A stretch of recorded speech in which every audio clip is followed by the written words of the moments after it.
On the day I reunited with the richest Wang family, I didn't feel even the slightest joy. Instead, I turned around and dashed straight into the traffic at the crossroads. The whole family was terrified. It took coaxing and pleading to pull me back. All because the adopted son Makoto whispered in my ear, "Having one son in the Wang family is enough. You're just an extra hillbilly." I thought he was right. So later that night, I turned on the gas again and left behind a suicide note. "It's my fault for upsetting my brother. I'll take the whole family with me to paradise, so there will be no more troubles." The way my whole family looked at me was like they'd seen a ghost. Later, at a banquet, the adopted son and his gang of hoodlum friends pushed me into the swimming pool, but I didn't struggle. I just let my body slowly sink. Makoto had no choice but to jump in after me in panic, yelling, "You idiot. If you really drown, Mom and Dad will hate me. Can't you at least struggle a little?" What he didn't know was that I had resisted before, but every attempt only ended in another tragic death. And my parents and sister always sided with him. This is my 10th rebirth. This time, I've decided to completely give up and wholeheartedly seek death. But this time, aside from me, no one else can find peace. Chapter 1. My stomach burned as if set on fire. Scalded by the chlorine in the swimming pool, my sister pulled me out, and I lay over the pool's edge, barely breathing, coughing up a mouthful of water. Makoto's face instantly turned paper white. His gang of troublemaking buddies panicked as well, all talking over one another. "We were just messing with you." Yeah. How were we supposed to know he'd actually jump in? Who drowns without even flailing around? Was he trying to scam us or something?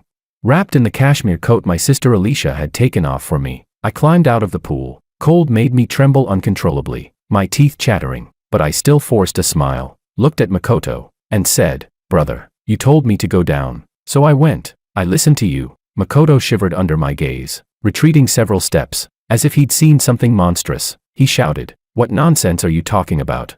When did I ever tell you to go in?" He was so anxious he was nearly in tears as he turned to defend himself to our parents, who had rushed over. "Dad, Mom, don't listen to him. He's crazy. George is trying to frame me on purpose." My parents' expressions darkened. They frowned, looking at my soaking wet body. A boy in expensive designer streetwear stepped out, mustering the courage to speak. He jumped in by himself. We tried to save him, but he refused to come up. I peeked out from behind Alicia, eyes innocent, and said, "I didn't refuse to come up. It's just that whatever brother tells me to do, I have to do it well. Otherwise, brother won't be happy. If brother isn't happy, then sister and Mom and Dad won't be happy either." I looked at them, genuinely asking, "So what should I do to make you all happy?" The surroundings fell dead silent in an instant. Everyone stared at me as if I had lost my mind. Alicia's body stiffened. She grabbed my arm, her manicured nails digging deeply into my flesh. "George, shut up," she shouted. Dad barked at the butler. "Take the young master back to his room. Call the doctor and have him checked." Then he turned to Makoto, his gaze unusually stern. "Makoto, you're coming with me." Makoto had always been the family's golden child. No one ever spoke harshly to him. Startled, his eyes reddened as he yelled anxiously, "Dad, it really wasn't me." Seeing the dark, heavy expressions on my family's faces, all I felt was exhaustion. "What do you want from me so you'll finally be satisfied?" Makoto's puppy went missing, yet I was the one collared, fed dog food, made to sleep in a doghouse, becoming his new plaything. He wanted to go camping with his friends, so he stuffed me into a sealed sleeping bag and kicked me down a slope. My head and body slammed against jagged rocks, pain so intense it numbed me, suffocating me. Looking at my twisted, mangled body, he only cast a condescending glance and said, "Looks like this sleeping bag's quality is terrible. I'll have to leave the seller a bad review." Good thing my little brother helped me test it. Whenever I resisted, Makoto would flip the narrative and frame me, and my parents and sister would take his side without question, scolding me. This time, I hadn't resisted Makoto's torment at all. "Mom, Dad, sister, why are you still unhappy?" Chapter 2. After the doctor finished examining me, Mom walked in carrying a cup of hot milk and sat by my bed. She looked at me with a complicated expression and spoke. "George, tell Mom the truth. Do you really hate this family?" I shook my head. "I don't." "Then why do you do those things? Why do you keep hurting yourself?" Holding the warm milk in my hands, I took small sips and answered her seriously. "I only want everyone to be happy." Mom's eyes turned red instantly. "You're my biological son. You don't need to please anyone."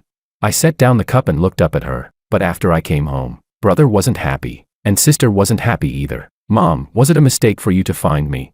My question left her speechless. She could only reach out and hug me. "No, George, you're not a mistake." Her embrace was warm, but it reminded me of another time, after one of my rebirths. Makoto had cut his own hand with a knife and collapsed into her arms crying. Her eyes were cold when she looked at me. She locked me in a pitch-black storage room and allowed Makoto to twist open the gas valve, telling me to reflect until I learned not to hurt my brother again. Back then, I didn't understand what I had done wrong. I only wanted to live and make everyone like me. But now, all I want is to die. And suddenly, Mom is telling me I'm her precious child. The next day, the family held a meeting. Makoto had cried all night, his eyes swollen like walnuts. He choked as he said, "I really didn't push him. I was just scared. Scared that once he came back, you wouldn't want me anymore." Alicia felt sorry for him immediately and jumped to defend him. "Mom, Makoto didn't mean it. He just has no sense of security. Look at George, he's only been back a few days and everything in this house is in chaos." She pointed at me with open disgust. "He's not normal at all." Dad rubbed his temples and sighed helplessly. "We can't go on like this. Find a psychologist for George. He needs proper counseling." On the day of the appointment, I cooperated exceptionally well. The doctor asked, and I answered, "Why do you keep thinking about dying?"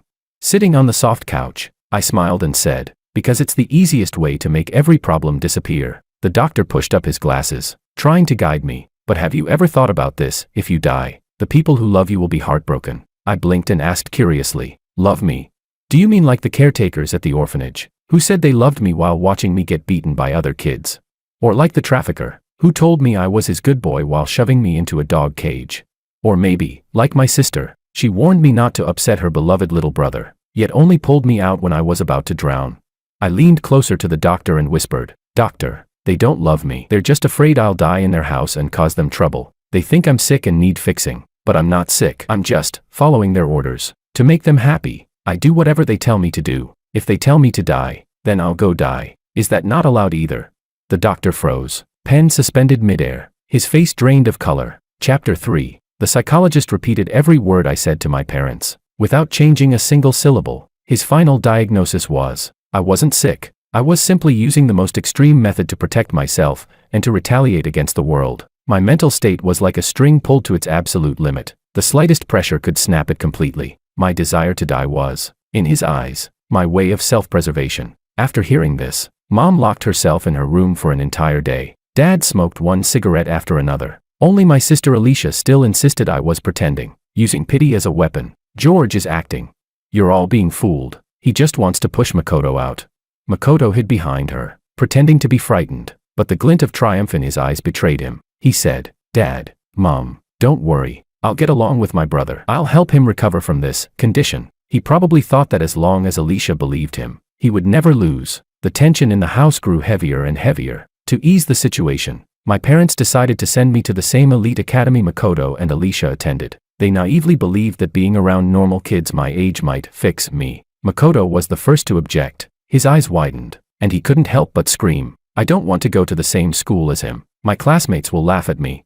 For the first time, Dad used a stern tone with him. "This is not up for discussion." Makoto stormed back to his room in a rage, but I knew he wouldn't let this go. Sure enough, on my first day of enrollment, I became the center of the entire school, because everyone had heard. The real young master the Wangs brought home was a lunatic who had just come out of a psychiatric hospital. Makoto was constantly surrounded by friends comforting him while pointing fingers at me. "Makoto, your brother looks so creepy, so gloomy. I heard he tried to turn on the gas and blow up the whole house. Isn't that literally insane? You better watch out, he might hurt you." With a wounded expression, Makoto replied, "Don't say that. My brother is just ill. We're family. He would never hurt me on purpose." The more he defended me, the more terrifying people thought I was. Isolation naturally followed. No one talked to me. Someone drew chalk boundaries on my desk. My books were splattered with ink. I didn't care. Compared to what I experienced in the orphanage, this was child's play. During PE, the teacher let everyone move freely. The class sports rep assigned me to get basketballs from the equipment room. But the moment I stepped inside, the door clicked shut behind me. Instant darkness. Outside, I heard Makoto and his friends laughing. "A psycho should stay locked up. Why did they let him out of the hospital? Makoto, do you think he'll go crazy in there and bite himself?" "Ha ha ha. Maybe. Why don't you peek through the crack and check?" "No way." There were 40 minutes until class ended. All I had to do was sit and wait. The darkness and cramped space gave me a rare sense of calm. I even began to feel drowsy. I didn't know how long had passed when an impatient voice called from outside. "Hey, psycho inside, dead yet? If you're not dead, make a sound." I ignored him. A moment later, the voice returned, this time with a hint of panic. "Why isn't he moving? Did something really happen?" What are you afraid of? Even if something did happen, I'll still be filial to our parents. Makoto's voice. Let him figure out how to break the door. Let's go. Footsteps faded. I closed my eyes, ready for a good nap. Suddenly, the air filled with a pungent, choking smell. Smoke. Chapter 4. The fire spread rapidly. In less than 3 minutes, the thick smoke made it impossible to breathe. The entire equipment room felt like an enormous oven. I didn't call for help, nor did I pound on the door. I simply hugged a basketball and curled up in the corner furthest from the door. My consciousness began to fade. How nice. This time, I could finally succeed. No jumping off buildings, no turning on the gas, no being dragged back from the brink, quietly, without causing trouble for anyone. Just one more cycle to endure, and then I could finally leave this body behind and reincarnate. This body covered in scars, wrists broken countless times, calves full of burn marks. I wouldn't have to live this painful, desperate life anymore. Just as I was about to lose consciousness, a loud boom shattered the door as it was kicked open. A silhouette charged in against the flames and yanked me up from the ground. It was Alicia. Her entire body was blackened by smoke, her face filled with panic and fear. "George, wake up," she shouted as she held me tightly and rushed out through the fire. On the lawn outside, a large crowd had already gathered. Makoto and his circle of cronies watched me being carried out, their expressions a fascinating mix of shock, guilt, and a faint, barely noticeable disappointment. Laid on the grass, I greedily sucked in fresh air. Alicia knelt in front of me, speaking in a tone more frantic than I had ever heard from her. "Are you okay? Are you hurt anywhere?" I looked at her and coughed violently, pressing a hand against a burn. "Sister, you saved me again." My voice was cold, but filled with genuine regret. "Why did you save me? I was so close to dying." Alicia's face turned ashen in an instant. She grabbed my shoulders and nearly roared. "Why didn't you call for help? Why didn't you break the door? Do you really want to die? George, what the hell are you trying to do?" I didn't answer her. Instead, I looked straight at Makoto in the crowd. He shot up like a startled cat. "It wasn't me. I didn't set the fire. I don't know how it started." His friends immediately echoed him. "We left ages ago. It has nothing to do with us. George went to get the basketball on his own. We just showed him where the equipment room was." At that moment, a security captain rushed over, panting as he reported to the school leaders. "We checked. It was caused by an electrical short circuit from old wiring in the equipment room. Just an accident." Relief washed over everyone. Makoto exhaled deeply, then immediately put on that familiar, fake, gracious expression. "George, I'm so glad you're okay. It's our fault. We shouldn't have joked around and let you go get the basketball alone." As he spoke, he reached out as if to help me up. I pulled away. It looked exactly like the reflex of someone who has been long abused, instinctive recoil. And in front of everyone, for the first time, I burst into loud, heartbreaking sobs. "Brother, I'm sorry. I should have stayed inside, but I don't like dark little rooms. Next time, can you give me a different way to die, please?" Chapter 5. The crowd around us exploded instantly. Everyone began whispering, guessing what my and Makoto's positions at home must be. And only then did they suddenly realize, our relationship, our way of getting along, had never been equal. Wait, could it be what I'm thinking? The adopted son actually bullying the real young master. Oh my God, no wonder George listens to him like that. Makoto clenched his fists so tightly his knuckles turned white, trying desperately to explain, but almost no one was listening. Mom and Dad rushed home from the company late that night, only to walk into the living room and see the three of us facing off. Me, Alicia, and Makoto trembling like a leaf. What on earth happened? How did a fire start at the school? Alicia glanced at Makoto, then at my blank expression. Her lips moved, but in the end, she said nothing. Instead, Makoto threw himself into Mom's arms, crying as if the world had wronged him. "Mom, George has gone crazy. He wants to kill me. He said it himself." Mom held him and tried to soothe him softly, but her cold gaze shifted directly onto me. I ignored their performance and walked straight to Dad. The fire at school was an accident, but locking me in the equipment room wasn't. I lifted my head and looked him in the eyes. "Dad, didn't you always want to know what I went through? In a place just like that equipment room, dark, cramped, I was locked inside for 3 whole years. The food was rotten. My job every day was to go out and steal. If I didn't steal enough, I'd be beaten. If I cried, they'd shove razor blades into my mouth. The man who taught us his rules had a favorite game. He'd lock one of us in the little black room, then make the others guess how many days he'd last." I spoke calmly, as if telling someone else's story. In the living room, even the sound of breathing disappeared. Dad's face turned from dark to ghostly pale, his body swaying slightly. Mom covered her mouth, tears welling in her eyes. Alicia's fists were clenched so tightly the joints cracked. She stared at me, shocked. Devastated, in a way I had never seen before, I turned to Makoto and spoke expressionlessly. So, brother, your games aren't funny to me at all. They remind me of a lot of very unpleasant things. And when I'm unhappy, I gave him a bright, cheerful smile. I want everyone to be unhappy with me. Makoto trembled under my smile and screamed, "Enough." Dad's roar cut through his shriek. He pointed at Makoto, his voice filled with a fury and disappointment I had never heard from him. "Makoto, go to your room and reflect. You are not allowed out without my permission."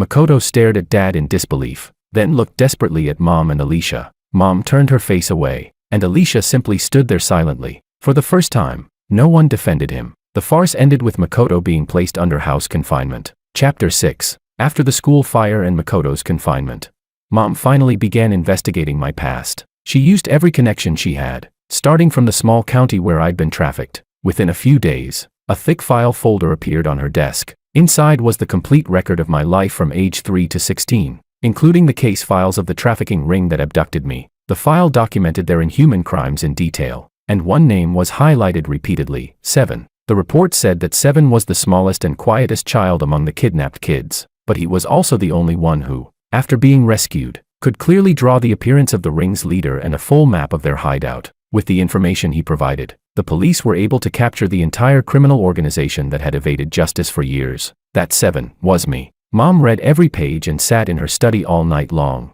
motionless. The first thing she did afterward was dismiss every servant in the house and replace them with a team of professional security personnel. The second thing she did was personally go to the school and request that I take a leave of absence. She said, "Until my son truly gets better, I will not allow him to suffer even the slightest harm again." Dad did not object. Alicia was unusually silent. Makoto remained locked in his room. No one saw him except the person delivering meals. For the first time ever, this home built iron walls for me. I watched Mom's busy figure with no emotions in my heart. I knew this was only guilt, a compensation far too small, far too late, 13 years overdue. She wanted my forgiveness, compared to the despair of being pushed away again and again by the people I called family.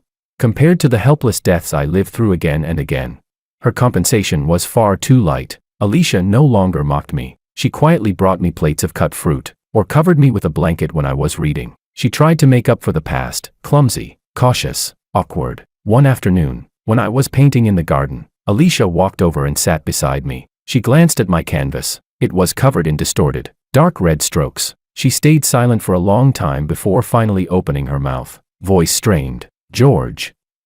"I'm sorry." I ignored her and continued spreading paint across the canvas. "I didn't know you." I put down my brush and turned to her. "You didn't know what?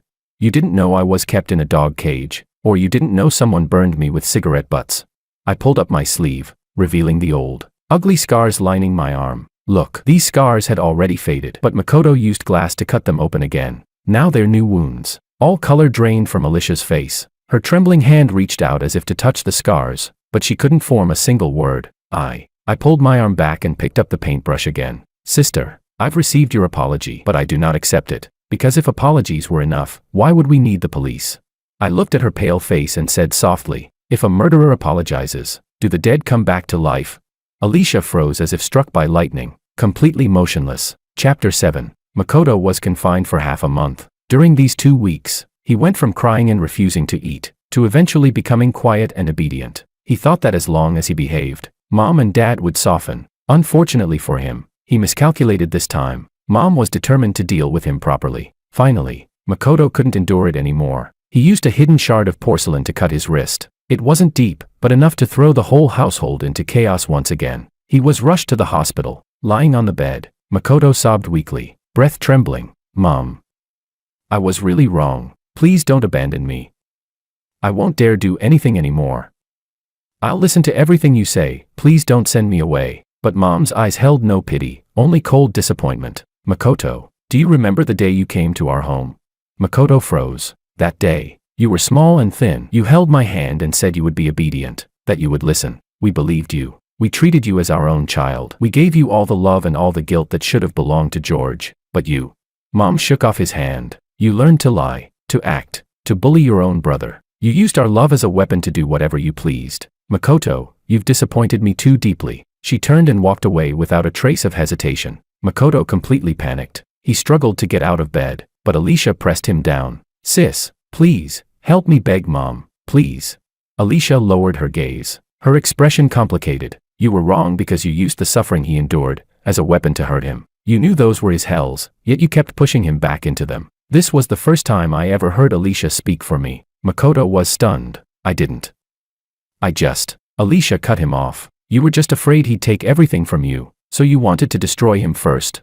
Have you ever thought, if you were the one who got found, and George was the adopted child in your place, what would he have done to you?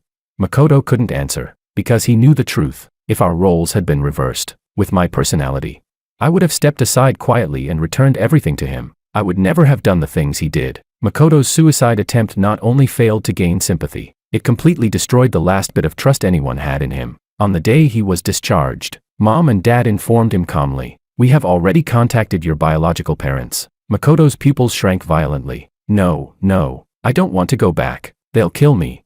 He shook his head like mad. His face drained of color. Dad looked at him, voice cold. "That is your family matter. From today on, you and the Wong family no longer have anything to do with each other." Chapter 8. Makoto's biological parents arrived soon after. A pair of seemingly honest but sharp-eyed middle-aged peasants. The moment they stepped inside, they bowed repeatedly to my parents, their faces full of obsequious smiles. When their eyes landed on Makoto, there was no joy of reunion, only a blatant, calculating appraisal, as if assessing the value of goods. In-laws, look at the trouble we've caused." Makoto's birth father rubbed his hands together, grinning. "The kid's not sensible. Must have caused you a lot of trouble." Mom stared at them coldly. "We are no longer in-laws. We called you here today to return your child to you." The couple froze for a second, then quickly plastered on even more flattering smiles. No, Makoto is better off with you. We countryside folks don't know how to raise kids. We're willing to sell him to you completely. Any price is fine." Bang. Dad slammed his fist on the table, the impact making the teacups jump. "Get out." He pointed at the door, veins bulging on his forehead. "Take your son and get out of here this instant." Terrified, the couple dared not say another word. They grabbed the screaming, struggling Makoto and dragged him toward the entrance. Makoto went hysterical. He clung to the doorframe with all his strength, his nails bending backward. "Dad, Mom, Sis, I was wrong. I don't want to go with them. They're monsters." His once delicate face was twisted grotesquely by fear. Outside, a woman's curses and a man's impatient shouts echoed down the hall. "What are you crying for? You useless brat. If you weren't so worthless, would we have to come all the way here? Hurry up. If we get back late, your brothers and sisters will starve to death."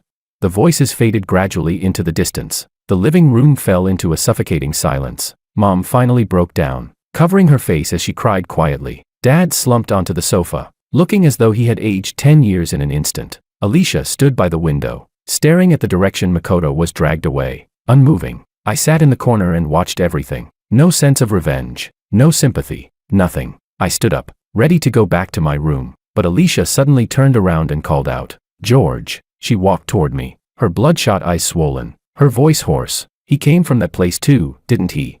I raised an eyebrow. "What place?"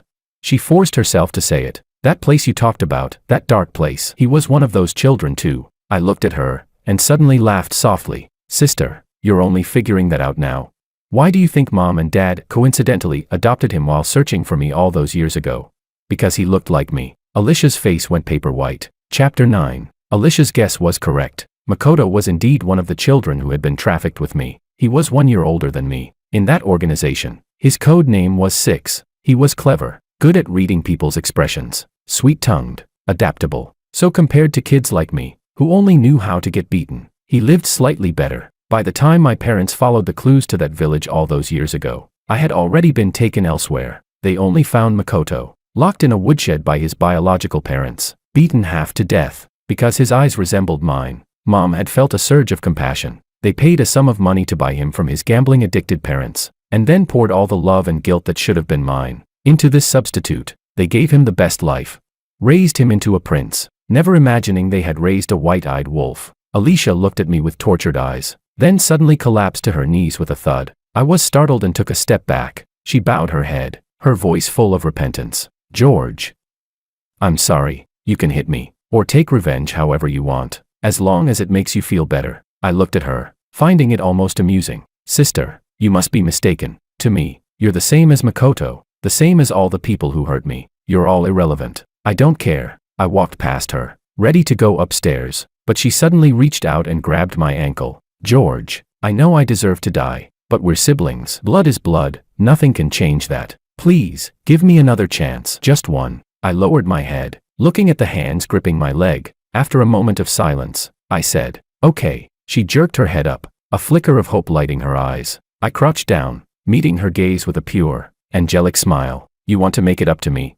That's simple. I pointed to the tall sycamore tree outside the window. Jump from there. As long as you don't die, I'll forgive you. The joy on Alicia's face froze instantly. Chapter 10. After Makoto was sent away, the house became frighteningly quiet. Mom and Dad tried to make up for everything by doubling their affection and material care, but I remained like an outsider. They took me to the best psychologists. The doctor said my PTSD was severe and required long-term treatment. So every weekend, Alicia drove me to therapy. We didn't speak at all during the rides. She acted like a dutiful chauffeur, and I like an emotionless passenger. That day, after the session ended, a sudden heavy rain began halfway home. The wipers swished frantically, but the road ahead was still a blur. We waited at a red light. I turned my head casually, and saw a familiar figure outside the window. Makoto. He stood under a broken umbrella, tugging at a man outside a convenience store. The man wore a filthy tank top. On his exposed arm was a terrifying snake-shaped tattoo. It was him, the man who had taught us to steal, the man who had taught us fear. My blood froze instantly. The man looked impatient. He snatched something from Makoto's hand and shoved him roughly. Makoto fell into a puddle, soaked and crying miserably. The man didn't even look back. He just walked away. The light turned green. Alicia pressed the accelerator, and the car began moving forward slowly. I suddenly said, "Stop the car." Alicia paused, glancing at me through the rearview mirror. "What did you say?" I said, "Stop the car." My voice was sharp, trembling with emotion. She frowned but pulled the car over. I unbuckled my seatbelt, pushed the door open, and ran into the rain. Makoto saw me as if he had seen a ghost, scrambling to get up. I didn't look at him. I looked in the direction that man had disappeared. Why is he here? Makoto was drenched, shaking violently, lips turning purple. I don't know. I don't know. What did he want from you? He told me to steal stuff. I refused, so he hit me. He took all the money my parents gave me, he sobbed. I looked at his pitiful state, yet felt no sympathy at all. Fate was truly amusing. He stole my life. And now he was suffering the pain that should have been mine. At that moment, Alicia ran over with an umbrella. When she saw Makoto on the ground, her brows tightened. "Get in the car, we'll talk there." She reached out to help him, but I stopped her. "Don't touch him." I looked at Makoto coldly. This was his choice, wasn't it? Alicia froze. Rain blurred my vision, but I could feel that hateful, unwilling stare burning into my back. Chapter 11. I never expected to see that man again. That night, Alicia had an important business banquet. Mom and Dad were on a business trip. I was the only one at home. Late at night, a faint noise downstairs woke me. Silently, I walked to the second floor railing and looked down. There were 3 shadows rummaging through the living room. One of them was the men with the snake tattoo I'd seen earlier that day. They were here to steal. I didn't shout. I didn't call security. I simply returned to my room, locked the door, and took out my phone. I dialed a number. Alicia's. The call rang for a long time before she picked up. It was noisy on her end. "Hello. Sis, there are burglars in the house." I said it as casually as stating the weather. Alicia paused. Then her voice dropped into urgent panic. "Don't be scared. Call the home security team right now. Hide somewhere safe. I'm coming back immediately." I said, "No, I only need you to do one thing." "What thing?" "Call the police," I said quietly, looking out the window. "Tell them there's a home invasion, and the intruders are armed." Alicia sharply inhaled. "Armed? George, are you sure? Don't do anything stupid."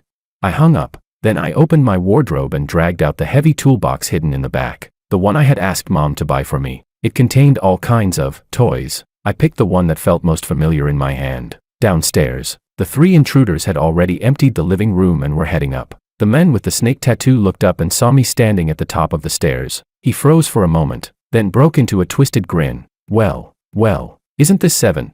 What a coincidence. Never thought the Wong family's precious young master would be you. The 2 lackeys behind him snickered. "Boss, this kid's really living it up now. A few coins slipped from his fingers could feed us for years. A wild chick turned phoenix. Shouldn't he take care of his dear old brothers?" The tattooed man licked his lips, approaching step by step. 7. You really made life tough for me back then. How do you plan to make it up to me today? I looked at him without any expression. When he finally reached me and reached out to grab me, I pressed the stun gun in my hand directly and mercilessly to his neck. ZZZZZTT. With a sharp crackle of electricity, The burly man convulsed violently, foam bubbling from his mouth, before collapsing flat onto the floor. The two underlings stared in frozen horror. I shook the stun gun lightly, then smiled at them. The same harmless, innocent smile I had back then. Who's next? Chapter 12. The police and Alicia arrived almost at the same time. When they broke through the door, they were greeted by a scene so surreal it looked staged. 3 grown men, tied together in a grotesque knot, dumped in the center of the living room, all of them bruised, swollen, and pitiful beyond words. And me?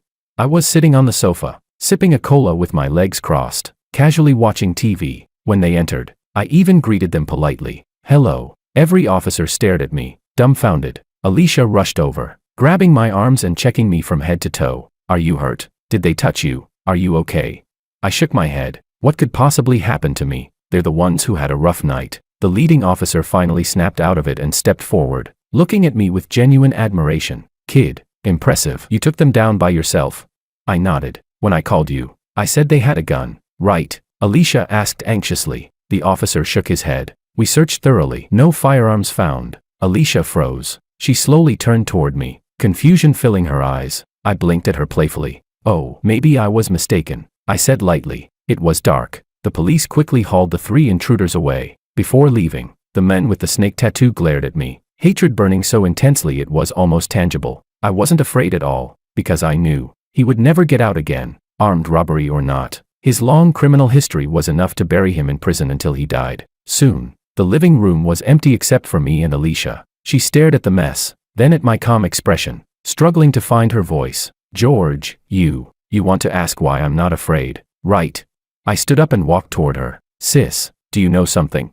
Living hurts. It always has. I used to wonder every single day how I could finally die. But now, I don't want to die anymore. I lifted my head and met her eyes. Each word came out sharp and crystal clear, because I realized something. Watching the people who should have died disappear one by one is much more interesting than dying. Whether it's Makoto, or them, anyone who hurt me will pay. Alicia stared at the cold smile on my face, a smile far too dark for someone my age. She took a step back, instinctively. At that moment, she finally understood. I wasn't healed. I was simply continuing my madness, in a different way. Chapter 13. A few years later, I received an admission letter from a university abroad. Before I left, Alicia came to see me off. She handed me a box. This is from Mom and Dad. They asked me to give it to you. Inside was an anonymous black card and a set of keys. They bought you a house abroad, right next to your school. I accepted the items and said thank you. It was the first time since I came back that I genuinely said that word to her. She froze for a moment, then smiled, a smile tinged with bitterness.